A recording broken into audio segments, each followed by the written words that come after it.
Peace. What's good? How y'all doing? Today is Thursday, October 27th, 2022.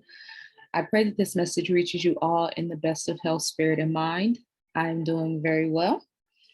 I am in a really good space right now. I have been actually really focused on my book, Ancient People, and it has brought me a lot of joy and a lot of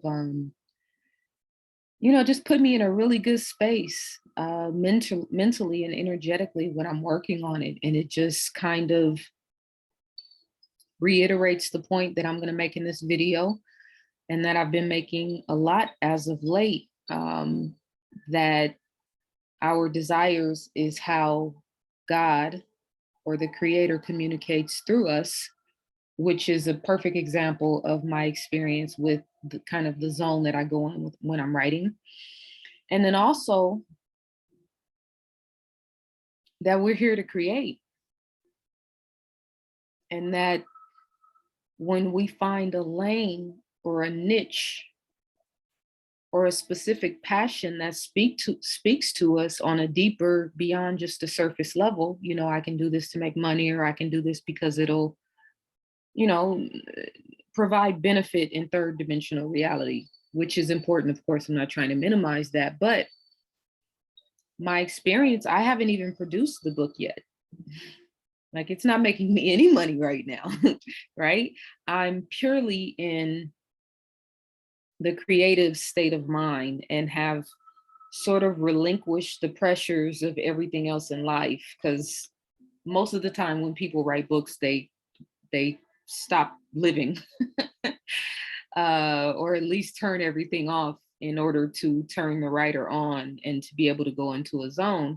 And I'm not doing that right now. I haven't done that with any of my books, actually, but it doesn't really matter, because along with the other responsibilities and things that I have to do, this is just something that is bringing me a lot of joy, and a lot of gratitude, and a lot of it's reinvigorating my love for what we call God, maybe the universe, Allah, like this supreme consciousness in this broader scope of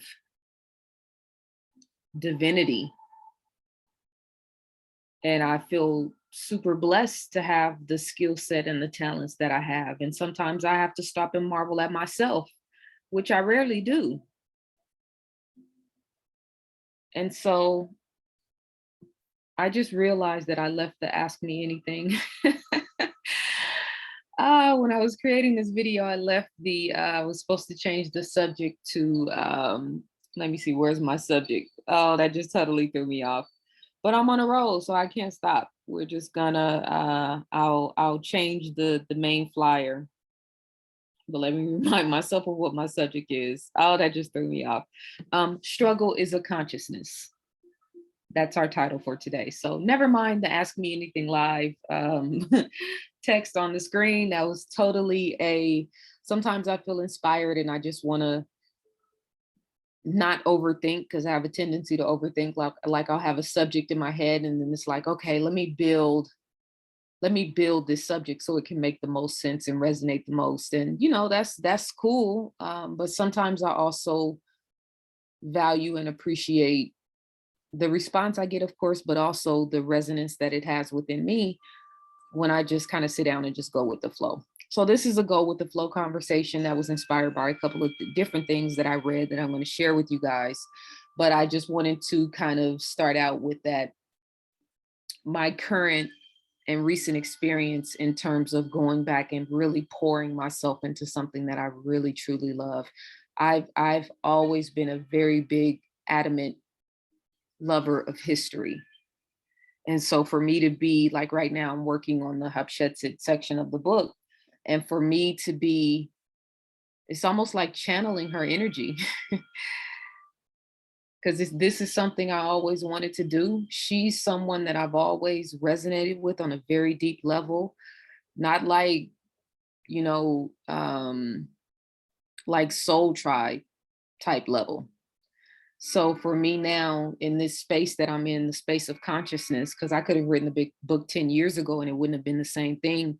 The vibration, my vibrational countenance in the space of consciousness that I'm in right now is going to magnify and really exemplify the love and adoration that I have for this woman, and the deep impact that she's had on me.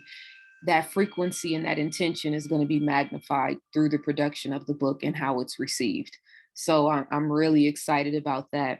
And with that being said, I'm going to go ahead and read this first passage real quick. Tomorrow's Friday. I will be doing headline news. I think we're on episode 8, if I remember correctly. So I will be uploading that on the membership channel tomorrow. You can look out for that. Saturday, I'm going to be live on YouTube doing Is Hip Hop Facing Divine Judgment, Part 3. And my subject is going to be Kanye West and the Delilah frequency. And so I'm going to be talking a little bit about that because I'm preparing for that. So it's kind of like, I'm a little bit all over the place a little bit, but also very clear and concise in what I want to say. But because I am working on the Kanye West presentation for Saturday, it is in my spirit. So if I start speaking about it, or if I speak about it, repetitively, you'll know why. Because I'm going to do this talk on Saturday because it's just there's so much deception and manipulation happening, and it's such a blessing, but also a burden to be conscious and aware right now and to see the things that most people just simply do not see. It's really a heavy cross to carry. And I know you guys know that. That's why you're listening to me. And that's why you're a part of the group. But yeah, that's Saturday. That's going to be live. I think the time's going to be 4 o'clock Pacific time, which will be 7 o'clock on the East Coast. But I'll definitely post the link ahead of time so you guys will have enough advance notice so you can join us. And then Sunday, ask me anything. So if you have questions you want to ask, anything you want to get my opinion or perspective on, I have one question from last week, and the hotline is open to drop your questions on the membership channel or to email me info@ZaZaAli.com. Anything you want to get my feedback on, any of the content that I've been posting as of late. Hopefully you guys are taking advantage of the jewels section in your library. That's where, like this passage, I'm going to read from Neville Goddard. I have a lot of content from Neville Goddard in the jewels section, as well as multiple other prominent spiritual leaders and teachers. I also just recently put one of my most recent videos up in there. It's me. And usually I put ZaZaAli in the Mind of ZaZa category, but I think the topic that I was building on and the space that I was in, I felt like it would be a good addition to the jewels category. So you have that. You have Hidden in Plain Sight, where we deal with the conspiracy theory type stuff. You also have the Kingdom Within presentation, the 3 video series that I did referencing the, sort of scientific and medical anomalies in warfare over the last 2.5 years. We have the meditation section. So we got a lot going on, and I'm working on a lot of good stuff to continue to keep you guys abreast with what's happening. So stay tuned for that. And with that being said, now I will read.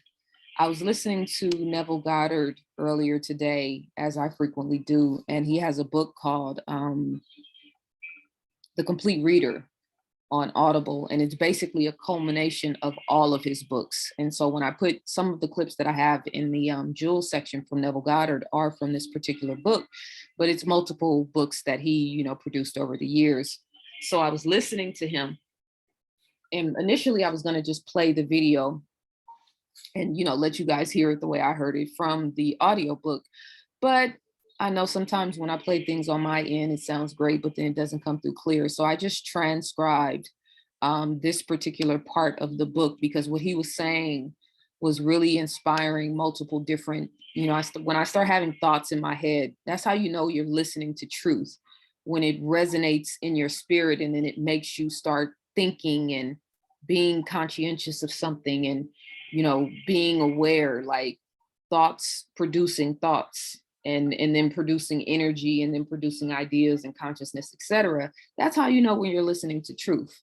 That's why I listen to a lot of Neville Goddard, because it resonates with my spirit as truth, because it moves me. So let me go ahead and read this quote. It says, "Consciousness is the one and only reality. All phenomena are formed of the same substance vibrating at different rates. Out of consciousness, I as a man came, and to consciousness, I as a man return. In consciousness, all states exist subjectively and are awakened to their objective existence by belief. The only thing that prevents us from making a successful subjective impression on one at a great distance or transforming there into here is our habit of regarding space as an obstacle. A friend 1,000 miles away is rooted in your consciousness through your fixed ideas of him. To think of him and to represent him to yourself inwardly in the state you desire him to be, confident that his subjective image is true as it were already objectified, and awakens in him a corresponding state which he must objectify. The result will be as obvious as the cause was hidden. The subject will express the awakened state within him and remain unaware of the true cause of his action.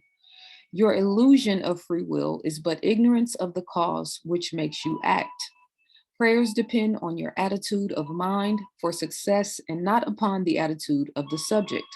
The subject has no power to resist your controlled, subjective ideas of him unless the state affirmed by you to be true of him is a state he is incapable of, is a state he is incapable of wishing as true of another.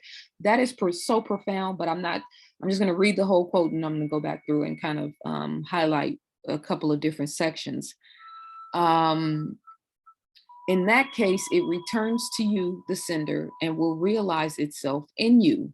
Provided the idea is acceptable, success depends entirely on the operator and not upon the subject, who, like compass needles on their pivots, are quite indifferent to what direction you choose to give them.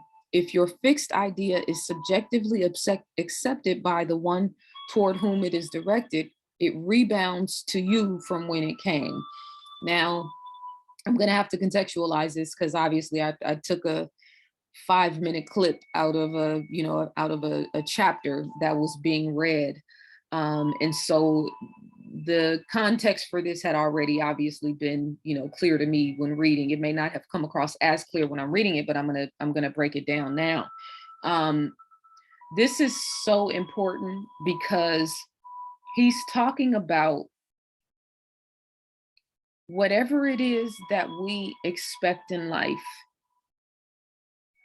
whatever it is that we project on the people in our lives, that it's actually what's creating our world. And so when he talks about, let me find that one particular section, he's talking about the subject being whoever this, in terms of a person that may be far away from you, thousands of miles, for instance. And you having this connection with this person. Actually, I'm going to go back and read that particular line. Let's see. The only thing that prevents us from making a successful subjective impression on one at a great distance or transforming there into here is our habit as regarding space as an obstacle. A friend 1,000 miles away is rooted in your consciousness through your fixed ideas of him. That means that our loved ones, if you have a significant male or female in your life across the country, or a family member, or maybe a niece or nephew, somebody that is endeared to you, because they are imprinted in your consciousness, maybe through memories, maybe through goals and aspirations in terms of things you want to experience with this person, maybe through projection in terms of success and goals that you want to see them accomplish. Right? If you call someone out the blue and you're having a traumatic experience and they haven't talked to you for a while, and then come to find out that your world is falling apart, and they're going to take they're going to have that experience with you if this is somebody that truly cares for you, right? So what's so deep about this is we don't even really understand how powerful we are. Like, we react to family, we react to friends, we react to the way that people treat us. We go on the defensive because of sabotage, because of trauma, hurt, pains, etc. We have this whole concept of trust no one. And it's not just in the Black culture, it's kind of like with so much violence and so much crime taking place on our planet now, it's very difficult to trust people when you got to look over your shoulder every other minute. So the consciousness of lack of trust has been magnified and is being further magnified every day. So if you think about it, and I've had to, really be very, very mindful. For me now at this point, it's like combing, fine tooth comb in terms of analyzing my thinking and awareness, right? Because I'm past I'm at a different level of consciousness and awareness now, where for the most part I have control of my mind. But we live in a world that's constantly trying to objectify or limit the potential of the mind. So you got to continuously tap back into it, continuously check in with yourself, continuously observe habits that might be, showing themselves after, these are things I dealt with that already. Why is this coming back up? That type of situation, right? But Neville Goddard is talking about being able to project mentally and emotionally and energetically success on the people that we love. And I in saying the same thing he's saying it, but saying in a different way, I think that's also true in terms of projecting health and well-being. And this experience with me recently being sick has just completely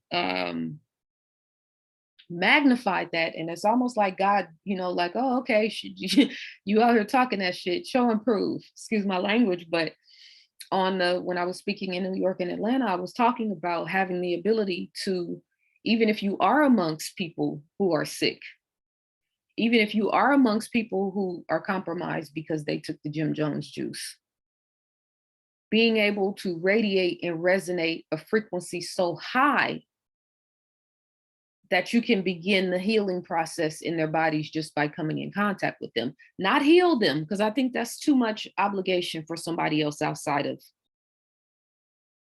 whoever this particular person would be. No, we're past the days of expecting anybody to heal you. You can only heal yourself. But my point is owning that state of consciousness, adapting the thought. I always say sometimes the question is more important than the answer, because the question is what will give you the answer. So yeah, embodying that idea of, I'm not being afraid to live on this planet and to be amongst my peers and to be amongst other human beings and to travel, because I'm afraid of A, B, C, and D. I am cautious. I'll never travel again in this time without being strapped up as far as herbs, without fasting prior to traveling and fasting on my way back to whatever my destination is. I'll be very more keen and mindful about what I'm eating when I'm traveling. But I also experienced what I've been talking about and what I've been teaching about and what I've been researching about and what I've been seeing other people experiencing. So it's, this is a notch under my belt as far as I'm concerned. It's not a regression at all. It was an absolute advancement in my understanding of what's taking place. And I am more emphatic about my position on all of it as a result. And now I can really embody the idea of, I'm going to be very powerful and very physically light and energetically and emotionally light and reflecting a confidence and a security that my health and well-being will not be compromised regardless to whom or what. Yeah, that's a different level of awareness. And then think about the people in our lives that may have done us wrong or betrayed us or stabbed us in the back or, assisted with something that was not to our benefit. When we think of them, what are we thinking about? The trauma, the sabotage, the pain, the hurt, the disrespect. I think about how much negative energy is being projected on Kanye West right now. I got a real strong message for him. And it's been sitting in my spirit. And it's balanced and it's critical and it's raw, but it's real and it's necessary. Because Kanye's playing the game of life right now. Good, bad, or ugly, whether you like it or not, whether you hate him, whether you love him, whether you agree or disagree, or whatever your opinion, even if you don't have an opinion about it, Kanye's playing the game of life right now. As are most of you. Maybe not in the full way that you want to experience it. Maybe not, all the way in terms of work or all the way in terms of relationships and love, or all the way in terms of where you want to be in life. But I know if you're here listening to this message in my membership channel, that you are 1,000 steps ahead of the average person on this planet right now in terms of consciousness. Even if you're just in a space where I'm seeking truth. I don't have all the answers. All of this is new to me. I was a Christian, or I was a this, or I was a Muslim, or I'm coming out of this, or I was whatever the backdrop. Or if spirituality is a complement to your Christianity and a complement to your Islam, or if you're just trying to scratch the surface and start from scratch, that's a very fast-paced momentum and consciousness, especially in this day and time. The universe is going to bless you abundantly with knowledge, wisdom, and understanding, because that's what you're seeking.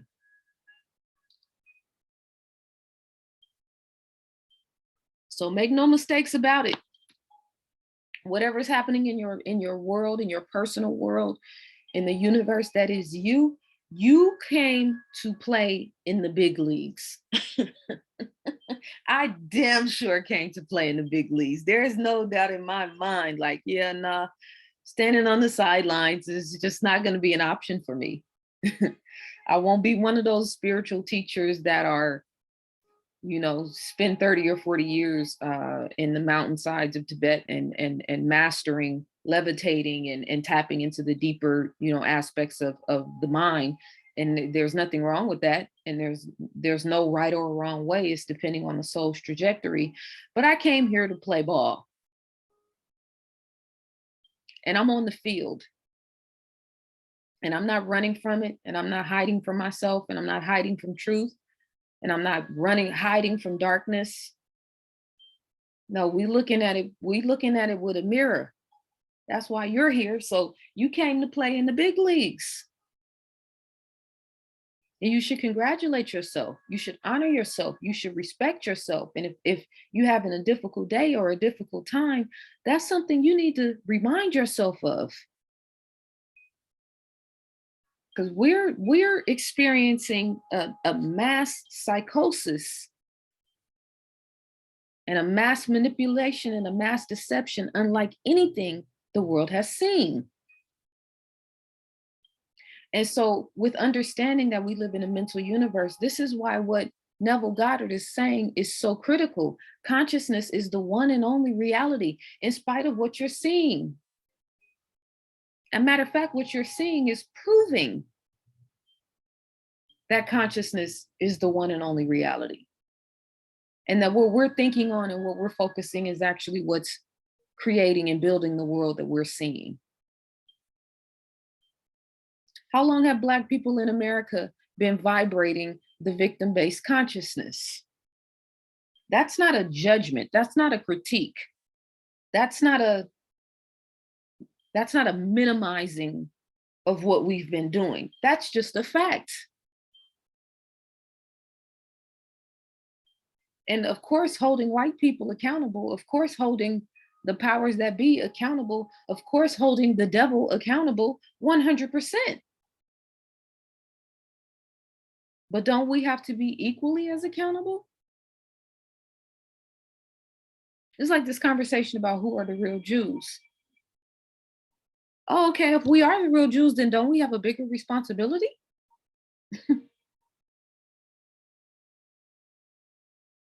Don't we have a bigger role to play? Kanye said, I'm jealous of you. I'm jealous of the Jews. Why? Oh, because you're just looking at the world through a financial lens. Money is potentially your God then. That's what you're saying? Because everything that you've said about them morally and spiritually, none of it's favorable. Elon Musk is not a moral or spiritual, not even leader, but even like just period. Nobody looks to him for that type of depth. So you just admire Elon Musk because he's made a lot of money and because he makes groundbreaking products in terms of how this particular world is operating. You have nothing to say for him morally or spiritually or where his state of consciousness is in terms of the bigger role that he's playing and what's going on. That's a mistake.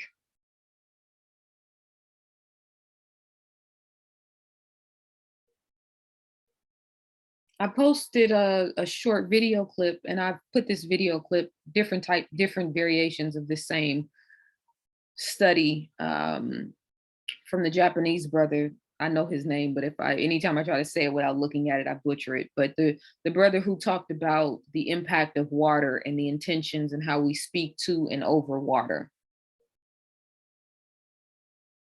And going back to what Neville is saying the exact same thing in a different way. You can have a friend or a family member or a loved one thousands of miles away, and you can mentally and spiritually and consciously and energetically project success or health or well-being or clarity or overcoming some sort of difficulty onto that person. And as long as they're not adverse to it, meaning, no, I don't want well-being.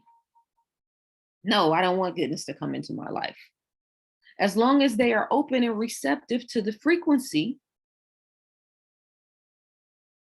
then it can and will be successful. But you have to maintain the frequency of the intention for that person. So you can't be walking around having a pity party or in woe is me mode, and then send out a prayer into the ethers that's going to affect someone in a righteous, high vibrational way. It's just not the way it works. They're going to receive the prayer with the same frequency and energy that it was sent. This is what's magnifying the suffering. This is what's magnifying the chaos.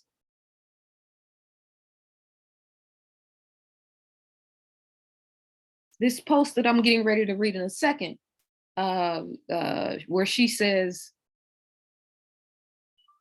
suffering is a consciousness. Oof!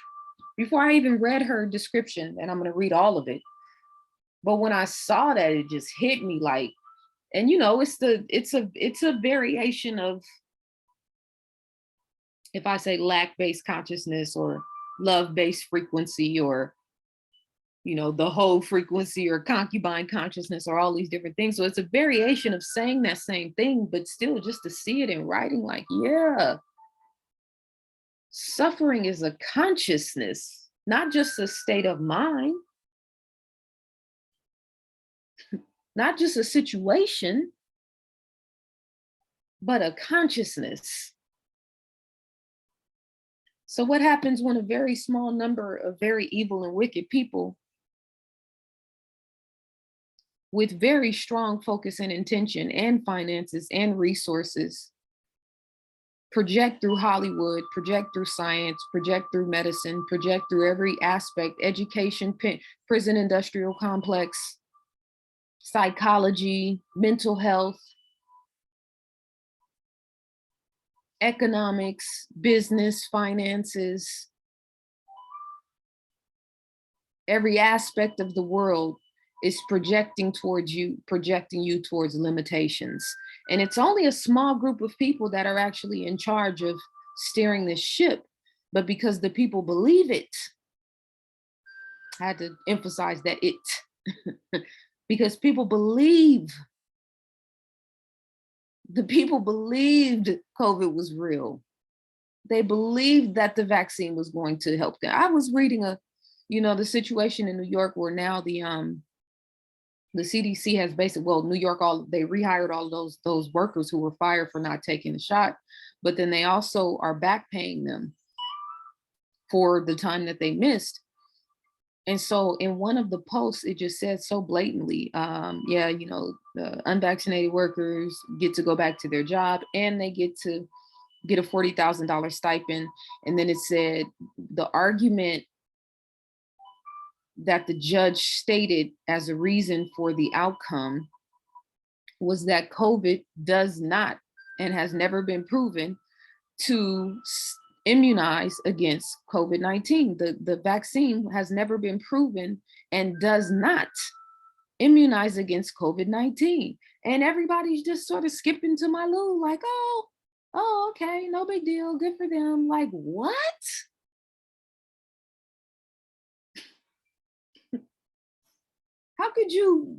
How can we not be alarmed at any of it? It's just like there's no constructive thought anymore. There's no courage, there's no kahunas, there's no champions, there's no heroes and sheroes, there's no critical thinkers and analysis. They're just telling you what to think and people are just accepting it. Billions of people? You mean to tell me billions of people have this stuff in their bodies and now they're telling you blatantly, yeah, we never proved that it worked anyway, and you guys don't have a response?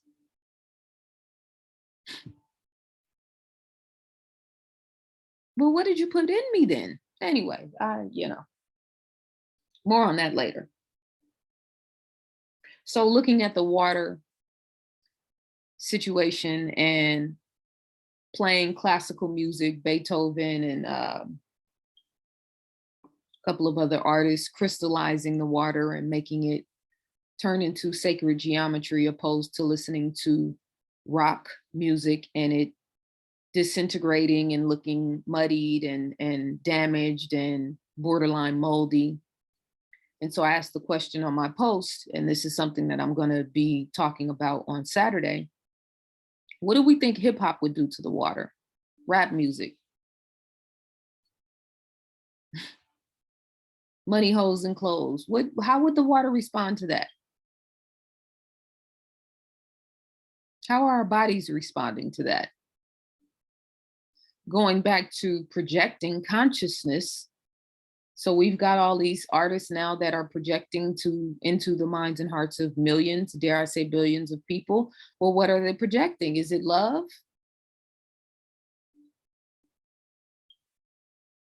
Is it light?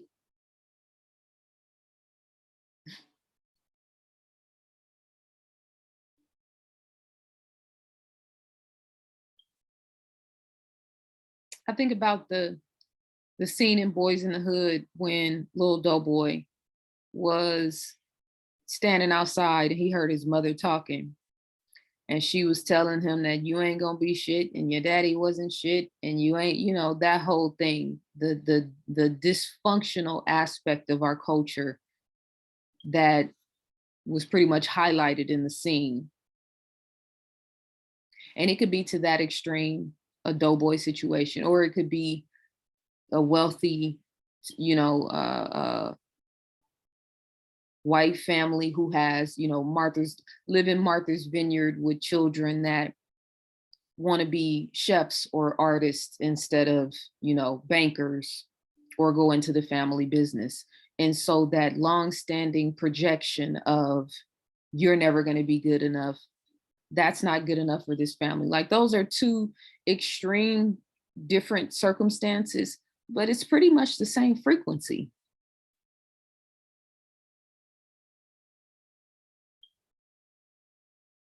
Consciousness is the one and only reality. I think it's fascinating that we live in a mental universe, and we could potentially create everything that our hearts desire if we actually mentally and spiritually and emotionally and energetically project that into the universe. I just find that fascinating. So I want to read this post from Instagram. I shared it in my story, but if you want to go back and read it, it'll be there for the next 24 hours. But she says, struggle is a consciousness. Some people get really offended if you encroach upon their right to struggle.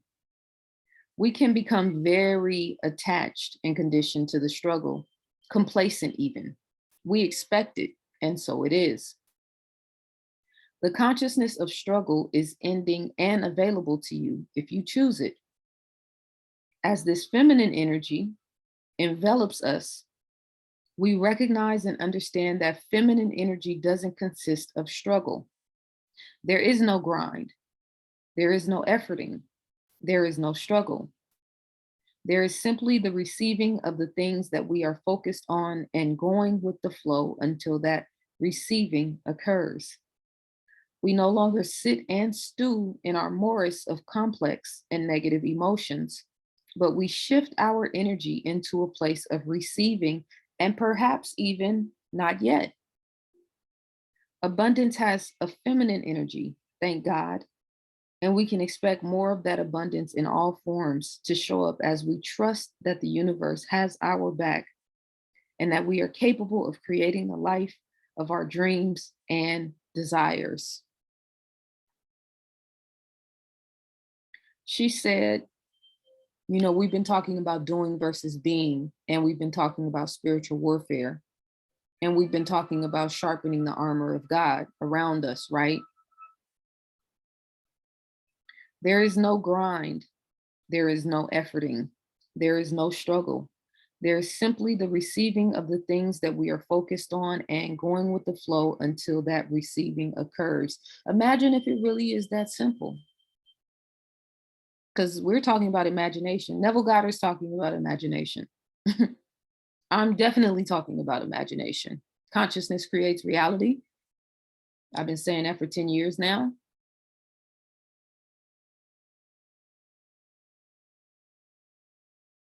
We need for the mental, our connection to and our belief in and our trust in the mental universe, which is always listening and always feeling and always paying attention to everything that's going on within us. We need to have a little bit more respect for that. We need to start honoring that a little bit more. We need to start being more careful and cautious with how we talk to ourselves.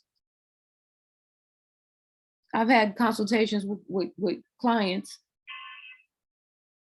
and they'll tell me something that, a thought that popped up in their head for one reason or another. And a thought that was so like self-degrading or so disrespectful to the self, like seriously doubtful, seriously, afraid of one's own potential.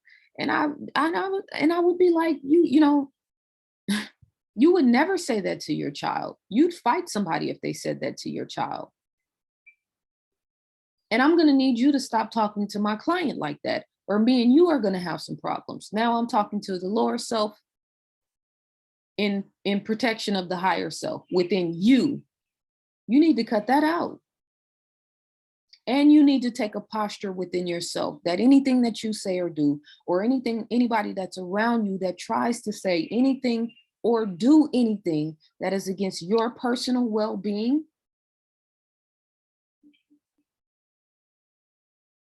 you just start standing up for yourself, even if it's against you.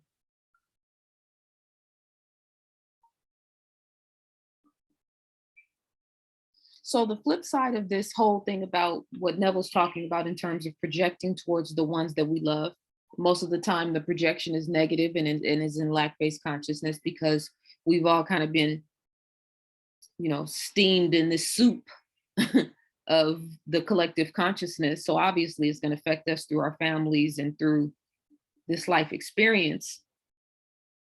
The flip side of this is that we continuously have people that are projecting towards us and projecting on us. And as I always say, two opposing frequencies can occupy the same space at the same time, right? So somewhere there's going to be friction. There's going to have to be movement. Somebody's going to have to move around. Something's going to have to change. You're either going to have to lower your vibration to fit in this situation, to stay in this relationship, to maintain this friendship, to maintain this relationship with your mother or your father, to stay at this job, to continue in this business that you hate, et cetera, et cetera.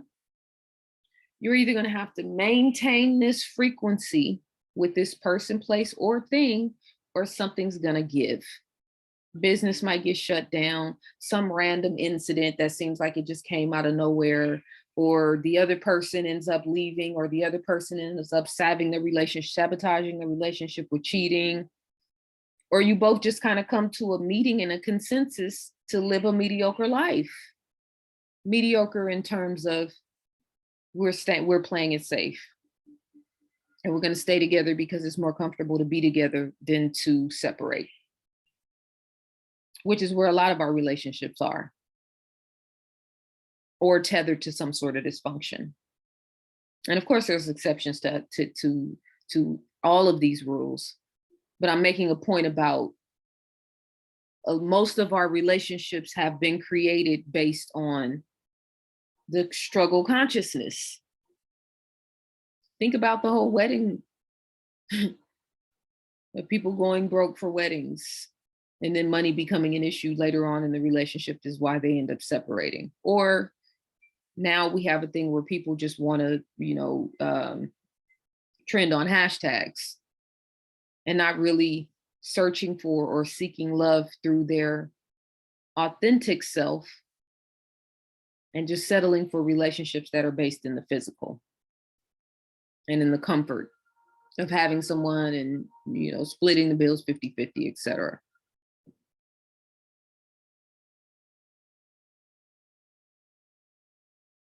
She said, we shift our energy into a place of receiving and even perhaps not yet. So not yet means it's on the way. Not yet and or receiving. I expect it to come. I expect abundance because everything on this planet screams abundance.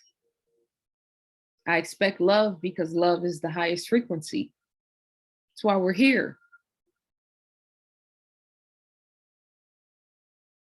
I expect health because we're wired for well-being, and because I take good care of myself.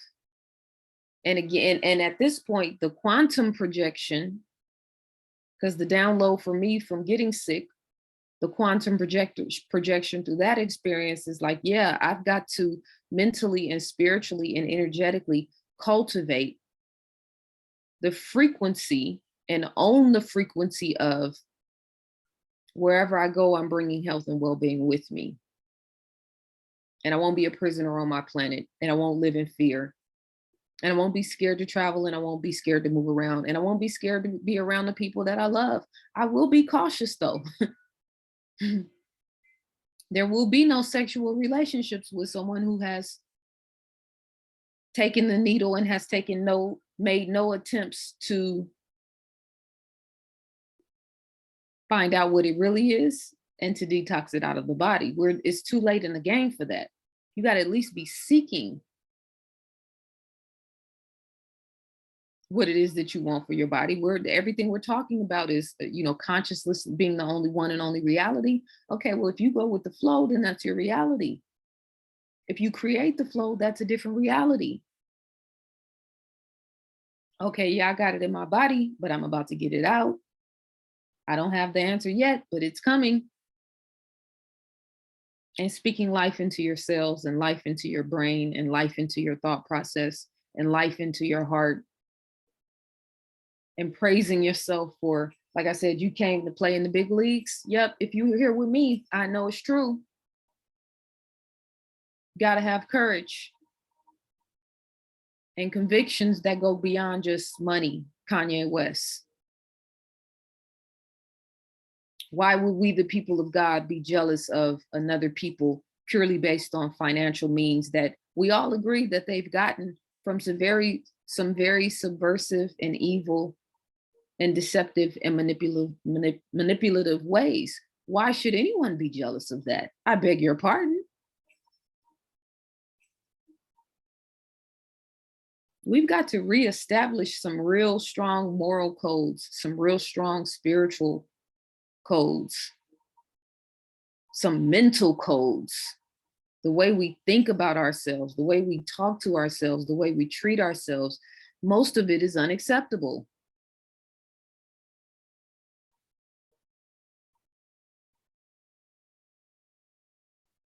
If we live in a mental universe, I think that means it's very important that we learn how to control and then master our minds, because controlling is step one. Controlling is not letting the negative thinking get the best of you, not letting the worry, the fear, the self-doubt, not letting the voice of your parents, et cetera, get the best of you. Controlling. Mastering means making it work for you. When people say control your emotions, right? Control anger. Control negative emotions. Control emotions that are working against you. We want to master the higher emotions. Love. You ever heard anybody say control love? Good luck with that. There is no controlling love. And most of us haven't experienced, real, true, authentic, heart-centered love to be able to, to operate in the realms of mastering emotions. You can control hate. You can't master hate. Can you master love? That remains to be seen. Do you need to master love? That depends on you. If it's bringing out the best in you, if it's inspiring you, if it makes you feel invigorated and encouraged about life and about love and about the male-female dichotomy, or about having a child, or about having a family, why would you ever want to control it?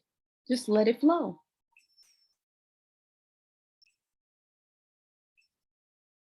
We're living too limited. We're thinking too limited. We're thinking too small. So we're experiencing small. That's why I said with Kanye, and I got a lot to say about this. Like, one thing you cannot take from him, he's on the field playing the game of life. Most of the people with opinions on what's happening with him are playing it very safe.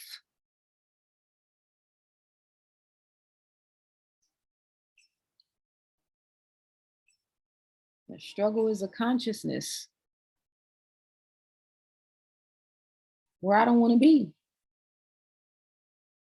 but where the world's trying to take all of us and to rub our noses in it and to make us feel comfortable and complacent with it. So you can't not, going with the flow is so dangerous, is extremely dangerous right now.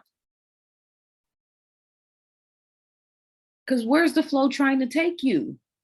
Into slavery.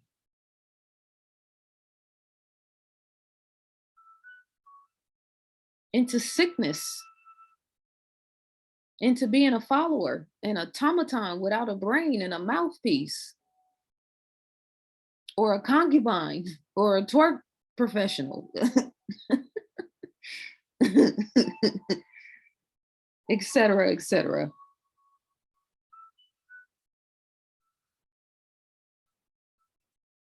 Or a morally and spiritually confused and complacent being with no living without real purpose, going along just to get along, doing what everybody else is doing, following trends, groupthink,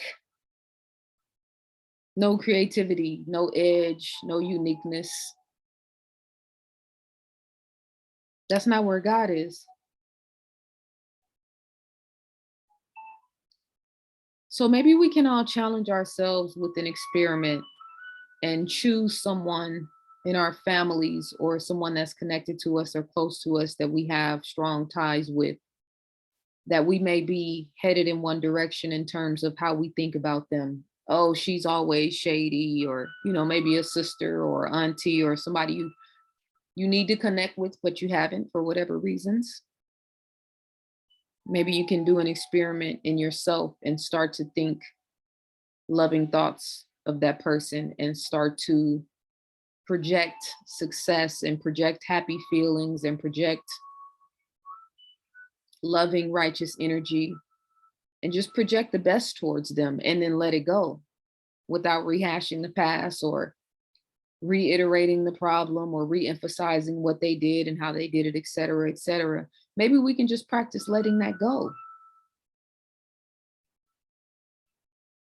and projecting them in a space of happiness and being congratulatory or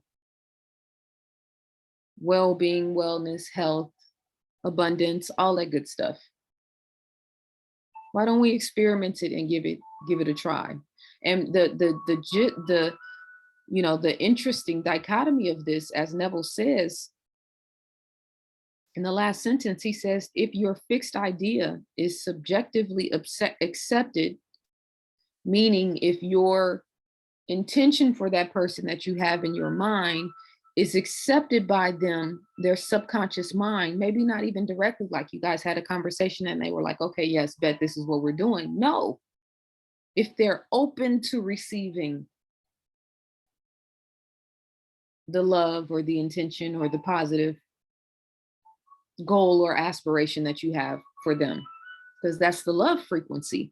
If your fixed idea is subjectively accepted by the one toward whom it is directed, it rebounds to you from whom it came. That means blessings are headed your way for blessing the blessed one. And you notice that he also said earlier on, let me see if I can find it. He basically said that, wait, here it is.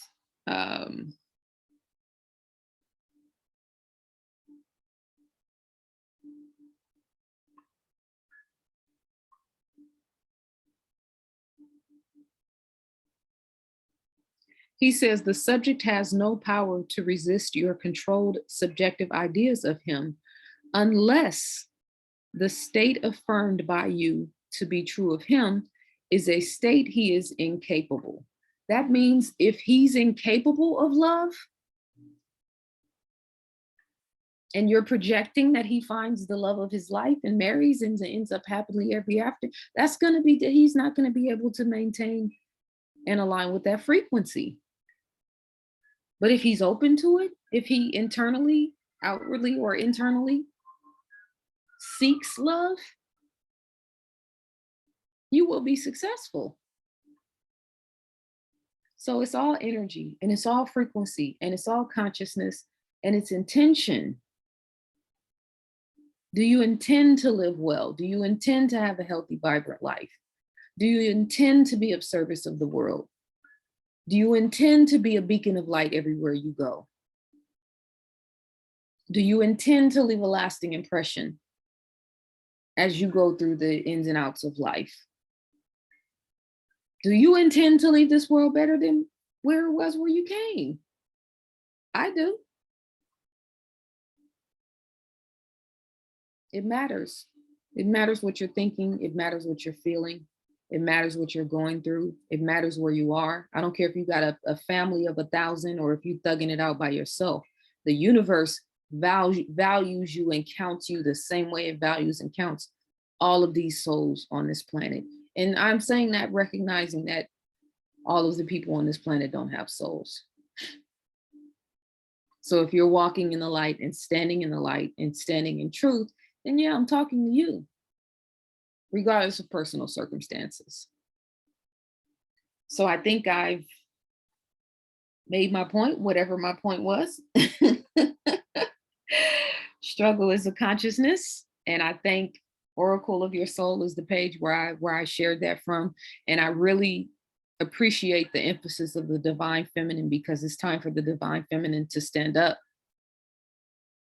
It's time for women who are operating from their higher nature and their higher self, that understand the times that we're living in and the trajectory of the world and what our children are up against. It's time for us to stand up.